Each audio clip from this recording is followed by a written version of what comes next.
বাংলাদেশে এখন একটি বিশৃঙ্খল পরিস্থিতি চলছে। সারা দেশে আমাদের ভাঙচুর হচ্ছে, লুটপাট হচ্ছে।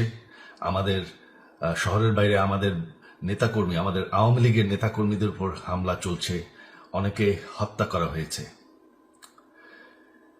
এই পরিস্থিতিতে আমি বলতে চাই, আওয়ামী লীগ হচ্ছে বাংলাদেশের সবথেকে পুরাতন গণতান্ত্রিক এবং সবথেকে বড় দল। আওয়ামী লীগ কিন্তু মরে যায়নি। আওয়ামী লীগ এই দেশকে, বাংলাদেশকে স্বাধীন করেছে। আওয়ামী লীগকে শেষ করা সম্ভব না।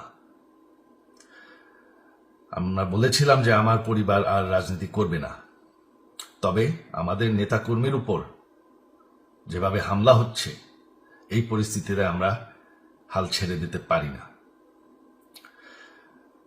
বাংলাদেশে যদি গণতন্ত্র, নতুন বাংলাদেশ গড়ে তুলতে হয়, আওয়ামী লীগ ছাড়া সম্ভব না। আওয়ামী লীগ হচ্ছে সব থেকে বড় দল। আওয়ামী লীগ কোথাও যাবে না, আওয়ামী লীগ শেষ হয়ে যাবে না। আওয়ামী লীগকে শেষ করা সম্ভব না।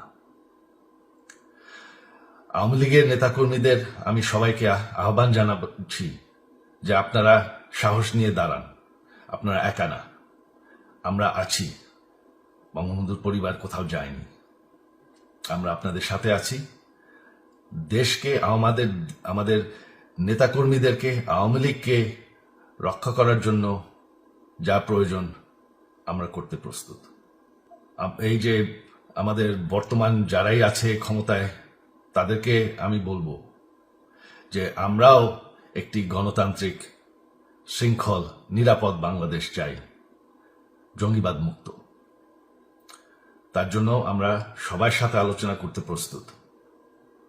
শুধুমাত্র তারা যদি জঙ্গিবাদ এবং ভায়োলেন্স বাদ দেয়। শেখ হাসিনা মরে যাননি, আমরা কোথাও যাইনি। বাংলাদেশ আওয়ামী লীগ ছাড়া গণতন্ত্র, নির্বাচন সম্ভব না।